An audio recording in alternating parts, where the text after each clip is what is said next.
आज का टॉपिक है नाड़ी दोष। पहले समझते हैं कि नाड़ी दोष होता क्या है। देखिए, हमारे अष्टकूट गुण मिलान जो है वो 8 पार्ट्स में डिवाइड करा गया है और सबसे इम्पोर्टेंट जो है वहाँ पे नाड़ी दोष है।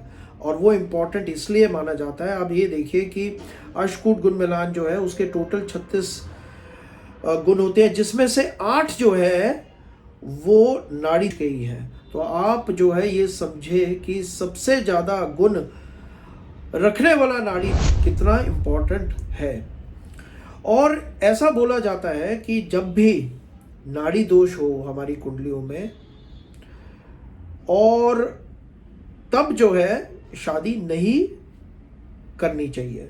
पहले समझते हैं कि नाड़ी दोष बनता कैसे। देखिए, हमारे 27 नक्षत्र होते हैं और 27 नक्षत्रों को 3 भाग में जो है डिवाइड किया गया है, यानी कि आदि नाड़ी, मध्य नाड़ी और अंत्य नाड़ी, यानी कि 9 नक्षत्र जो है वो इन तीनों को दिए गए हैं। अगर आपके और आपके पार्टनर के नक्षत्र अगर वो दोनों के आदि नाड़ी हैं तो इसका मतलब है कि आपके आदि नाड़ी दोष आ रहा है। अगर आपके मध्य नाड़ी है, यानी कि दोनों के नक्षत्र जो है, आपके और आपके पार्टनर का नक्षत्र जो है वो मध्य नाड़ी में आ रहा है, तो अगर वो ग्रुप में आने के कारण जो है वहां पे दोनों का मध्य नाड़ी आ जाएगा। और जब दोनों का मध्य नाड़ी होगा तो यानी कि आप दोनों के मध्य नाड़ी दोष आपकी कुंडलियों में आ जाएगा और वहां पे गुण मिलान में देखा जाएगा कि आपके नाड़ी जो है वहां पे स्कोर जो है वो 0 हो जाती है। तो ये चीज जो है आपको समझनी है कि नाड़ी दोष कैसे बनता है। दूसरी चीज हमें जाननी चाहिए कि नाड़ी दोष अगर आ रहा है तो आगे क्या हम उस चैप्टर को यहीं पे क्लोज कर दें, क्या आगे हम बढ़ सकते हैं?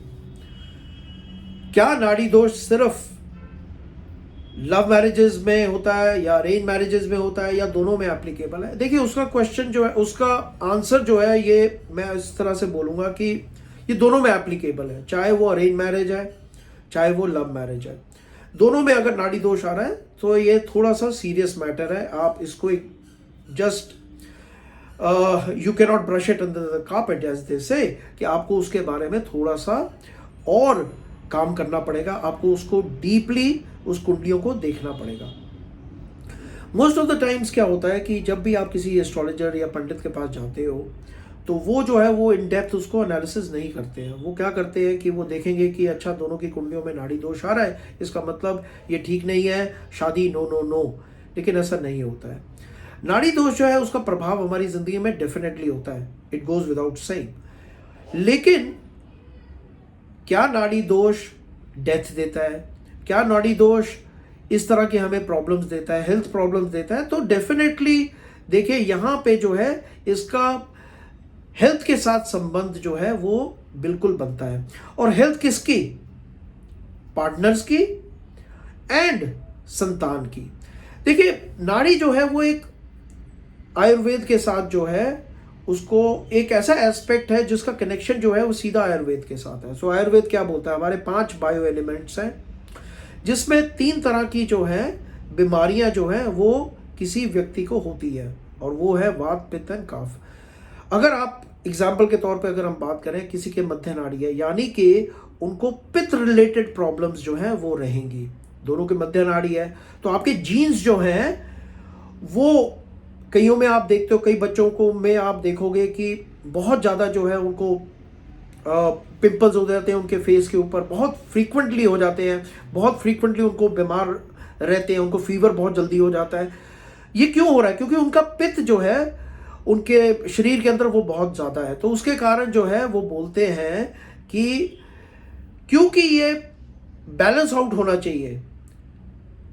और साइंस भी आज की डेट में यही बोलती है कि आप कोई भी सीरियस एलिमेंट ले लो, चाहे वो हार्ट रिलेटेड हो, चाहे वो हाइपरटेंशन हो, कोलेस्ट्रॉल प्रॉब्लम्स हो, आपके कहते हैं कैंसर हो, डायबिटीज हो, they all run in the family.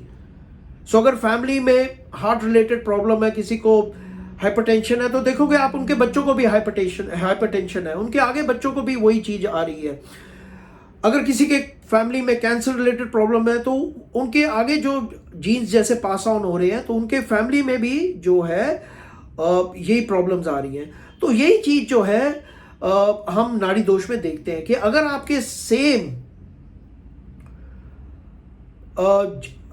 नाड़ियां आ रही हैं तो दैट मीन्स कि दोज वात पित्त एंड कफ की जो बीमारी है वो आपकी लाइफ में कैरी फॉरवर्ड हो रही है और वो आप ही बच्चों को दोगे। अब इसके कारण क्या क्या होता है, देखो समटाइम्स मेरे पास कई लोग आते हैं जिनको बोलते हैं, जो मैंने देखा है, जैसे मेडिकली वो जाते हैं, उनके संतान प्राप्ति नहीं हो रही है, they go to the gynaecologist and gynaecologist से that everything is okay, there is nothing, वो टेस्ट करते हैं, एवरीथिंग इज फाइन, येट जो है वो वहाँ पे उनको बच्चा नहीं हो पा रहा है। आजकल टेक्निक्स हैं, बहुत एडवांस टेक्निक्स हैं, लाइक आईवीएफ है, लेकिन उसके बावजूद जो है बच्चा नहीं हो पा रहा है। कई बारी जो है वो होते हैं कि मेल्स के अंदर जो है स्पर्म काउंट इतना कम होता है कि वो they don't get the end result. कई बारी देखते हैं कि विमेन जो है वो कंसीव ही नहीं कर पा रही हैं, या फिर जो है मिसकैरेजेस हो रहे हैं। तो ये सब जो है आपको समझना है, ये सब हेल्थ प्रॉब्लम्स ही है ना। ये किसके साथ संबंधित है? संतान प्राप्ति में प्रॉब्लम आ रही है। ये चीज आपको बहुत नोट करना है कि ये चीज जो है नाड़ी दोष के कारण होती है। The problem in the partners और the problem in the couple to have healthy children and also the ability to have healthy children. अगर आपकी वो बीमारियां आप अपने बच्चों को पास ऑन कर रहे हो तो वो अच्छी चीज नहीं है। तो आप क्या बोलते हो कि ये हेल्थ प्रॉब्लम्स हैं, तो हमें आगे क्या, नाड़ी दोष अगर आ रहा है, और क्या हमें चैप्टर को क्लोज कर देना चाहिए, या हमें कुछ करना ही नहीं चाहिए, या हम आगे जाके कुछ कर सकते हैं? देखिए, बिल्कुल कुछ कर सकते हैं, और उसके बारे में मैं आपको लास्ट में बताऊंगा कि हमें क्या करना चाहिए अगर हमारी कुंडलियों में नाड़ी दोष आ रहा है। लेकिन उससे पहले मैं आपके ऐसे प्रश्न लूंगा जो अक्सर लोग मुझसे आके पूछते हैं। वो पूछते हैं कि क्या ब्राह्मणों के जो है नाड़ी दोष सिर्फ ब्राह्मणों के ऊपर एप्लीकेबल है और दूसरों के ऊपर नहीं लगता है? तो ये अक्सर लोग आके पूछते हैं। तो मेरा जवाब जो है आपको बिल्कुल ये मिलेगा कि नाड़ी दोष जो है वो सबके ऊपर एप्लीकेबल है। देखिए, ब्राह्मणों को तो बिल्कुल भी उन्होंने मना किया हुआ है कि अगर आप ब्राह्मण, आपका वर्ण ब्राह्मण है, तो आप बिल्कुल भी जो है नाड़ी दोष अगर आ रहा है तो आप बिल्कुल शादी नहीं करेंगे। देखिए, हमारे 4 वर्ण होते हैं और ब्राह्मण जो है उनका हमेशा ऊपर स्टेचर जो है एक सोसाइटी में सबसे ज़्यादा ऊपर है, और वो रीज़न है उसका क्योंकि they are the ones with knowledge. पहले ज़माने में जो है वो गुरुकुल होते थे, वहाँ पे यूनिवर्सिटीज़ वगैरह तो होती नहीं थी जिस तरह जैसे अब है। कोई कॉलेज नहीं होते थे, कोई हायर एजुकेशन नहीं होती थी, स्पिरिचुअल नॉलेज होती थी, और जो नॉलेज होती थी वो गुरुकुल में आपको मिलती थी। और वो कौन देता था? वो ब्राह्मण लोग देते थे। तो उन्होंने बोला कि अगर ब्राह्मण ही यहाँ पे जो है खत्म हो जाएंगे तो वो नॉलेज जो है वो आगे कैसे पास ऑन कर पाएंगे। तो उसके कारण उन्होंने बोला कि जो है अगर आपकी कुंडली में मिलान में नाड़ी दोष आ रहा है तो बिल्कुल भी आपने जो है आगे नहीं बढ़ना है। लेकिन इसका कहने का मतलब ये नहीं है कि बाकियों के लिए उन्होंने बोल दिया कि आप कर सकते हो। नाड़ी दोष सबके लिए है, ठीक है ना। अगर आपकी कुंडली में आ रहा है तो आपको उसको चेक कराना है कि वो नाड़ी दोष खत्म हो रहा है, कैंसलेशन हो रही है या नहीं हो रही है। अगर कैंसलेशन नहीं हो रही है तो फिर वो एक सीरियस मैटर है। अगर कैंसिल हो रहा है तो बिल्कुल आप शादी आगे कर सकते हैं। और कैंसलेशन कैसे चेक करते हैं वो मैं आपको लास्ट में बताऊंगा। आप जानना चाहते हैं, कई लोगों का प्रश्न होता है कि क्या आज के ज़माने में नाड़ी दोष जो है वो एप्लीकेबल है? तो my answer to them will be बिल्कुल 100% एप्लीकेबल है। नाड़ी दोष जो है वो, जैसे मैंने आपको बताया कि इट इज़ वेरी साइंटिफिकली, जैसे आयुर्वेद है, it is one of portion of the horoscope matches which is derived directly from Ayurveda। और अगर आप इसको इग्नोर करोगे तो डेफिनेटली जो है आगे जाके आपको प्रॉब्लम्स संतान प्राप्ति में आएगी। अब कई लोग जो है वो पूछते हैं कि दी देखिए हमारे तो नाड़ी दोष था, लेकिन हमारे जो है संतान प्राप्ति हुई है, ऐसे भी कमेंट्स मिलते हैं, आप इंटरनेट के ऊपर देख सकते हो। तो मैं उनको यही बोलूँगा कि बिल्कुल आपके जो है नाड़ी दोष होगा, आप दोनों को दिख रहा होगा, और आपकी मैरिज ठीक चल रही है और आगे जाके आपको संतान प्राप्ति भी हुई है। उसका रीज़न यही है कि आपका, जो मैं आपको लास्ट में बताऊंगा, जो इसके रेमेडीज और जो एक्सेप्शंस होती हैं, जो मेनली जो एक्सेप्शंस होती हैं, उसमें आप फॉल कर रहे होगे फॉर श्योर। क्योंकि अगर वो एक्सेप्शंस में आप नहीं आ रहे होते तो बिल्कुल आपकी हैविंग अ प्रोजेनी में आपको डेफिनेटली प्रॉब्लम्स आती, मिसकैरेजेस होते, आपको कंसीविंग में प्रॉब्लम आती, तो वो इश्यूज जो है डेफिनेटली आपके बनते। तो ये अब पॉसिबिलिटी है, बहुत स्ट्रॉन्ग पॉसिबिलिटी है, आई एम वेरी श्योर कि आपके जो एक्सेप्शंस है उसी के अंदर आप फॉल कर रहे हो, तभी जो है आपकी कुंडली मिलान में नाड़ी दोष दिख भी रहा होगा, लेकिन आगे जाके आपको एक अच्छा हेल्दी प्रोजेनी आपको हुई है। हमारा जो नेक्स्ट क्वेश्चन है वो है कि क्या अगर आपकी कुंडली में नाड़ी दोष आ रहा है तो आपको कोई रेमेडीज वगैरह करनी चाहिए? देखिए इसमें मेरा पर्सनल टेक है, और मैं ये समझता हूं कि checking for a dosh and doing remedies are totally poles apart. आपकी कुंडली में दोष आ रहा है, दोष को आप समझिए, दैट मीन्स कि दोनों के मैचिंग में देयर इज अ प्रॉब्लम, और ज्योतिष में उस प्रॉब्लम को सॉल्व करने का सॉल्यूशन भी दिया गया है, लेकिन लोग जो है उसको करते नहीं है, because it is time consuming, उसमें बहुत आपका समय लगता है। जो एस्ट्रोलॉजर कर रहा है, जो पंडित कर रहा है, उसका बहुत समय लगेगा उसमें, तो वो उसको इग्नोर कर देते हैं। वो क्या करते हैं, दूसरी तरफ आपको ले जाएंगे, आपको बोलेंगे जी आप एक गाय दान कर दो। भैया मेरे गाय दान जो है, मेरा ख्याल अगर अच्छी गाय लोगे तो 50-60 हज़ार लाख रुपए से कम नहीं आएगी। आप किसका करो, सोने का दान कर दो। सोने का दान किसको करना है, ब्राह्मण को, पंडित को करना है। आप तो बोल दोगे जी आप जो है जी 5 तोले 16 कर दो, 5 लाख रुपए कहां से करेंगे?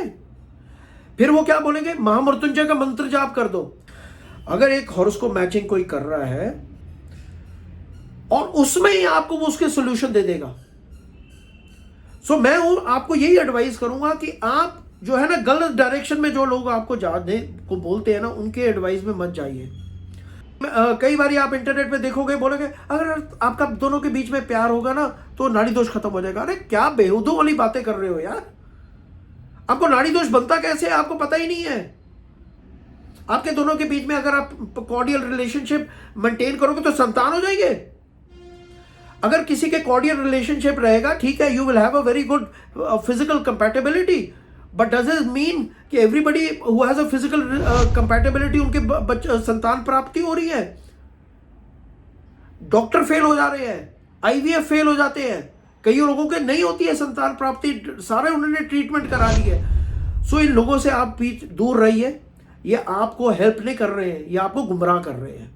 आपको क्या चाहिए, और मैं ये आपको अपने एक्सपीरियंस से बता रहा हूं, आपको चेक करवाना है कि नाड़ी दोष एक्सेप्शंस में फॉल कर रहा है कि नहीं कर रहा है। अगर वो नहीं कर रहा है तो बिल्कुल take it with a pinch of salt कि आपको आगे बढ़ना चाहिए। Be very careful. अगर लव मैरिज है फिर तो देखिए, फिर तो आपको डिटेल में कुंडली जो है आपको चेक करवानी चाहिए, आपको ग्रहों को चेक करवाना चाहिए, आपको सूर्य बृहस्पति जो है, जो कि बृहस्पति जो है वो कारक है, संतान प्राप्ति का कारक है, पुत्र कारक है। सूर्य जो है वो भी जो है वो कारक है। आपको 5th हाउस को चेक करवाना चाहिए, देखना चाहिए कि किसी तरह से अगर मेलेफिक्स तो नहीं आ रही है वहाँ पे, राहु शनि तो नहीं आ रहा है वहाँ पे। और उससे इम्पॉर्टेंट जो है आपने ये चेक करना है कि अगर नेचुरली आपका नाड़ी दोष खत्म हो रहा है तो आपको और कुछ करने की जरूरत ही नहीं है। आपको किसी तरह से गौ दान करने की जरूरत नहीं है, आपको किसी तरह से सोने के दान करने की जरूरत नहीं है। ठीक है, समझिए आप मेरी जो मैं बोल रहा हूं, अगर आपका नेचुरली नाड़ी दोष खत्म हो रहा है। अब लास्ट में जो है आप जानना चाहते हैं कि नाड़ी दोष के ऊपर आपने बहुत नवनीत जी ज्ञान दे दिया, अब ये तो बता दीजिए कि नाड़ी दोष खत्म कैसे होता है। इसका एक ही फंडा है आपको। पहली बात, आपकी राशियां सेम है, नक्षत्र भिन्न भिन्न है तो नाड़ी दोष कैंसिल हो रहा है। नक्षत्र सेम है और भिन्न भिन्न आपके चरण है तो नाड़ी दोष कैंसिल हो रहा है। आपके पादवेद में नहीं आ रहा है, अगर पादवेद में नहीं आ रहा है तो आपका नाड़ी दोष खत्म हो रहा है। और जनरली लोग जो है उसको चेक नहीं करते हैं, तो इसलिए मैं आपको यही सजेस्ट करूंगा कि आप उसको चेक करवाइए।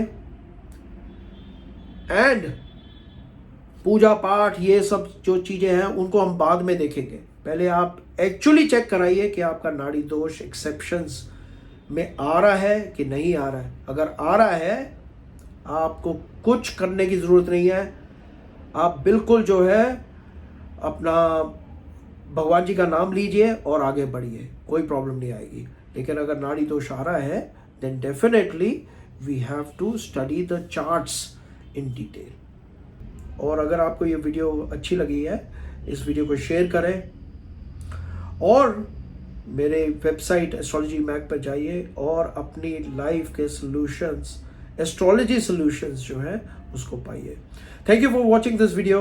मेरा नाम है एस्ट्रोलॉजर नवनीत खन्ना। नमस्कार, राधे राधे।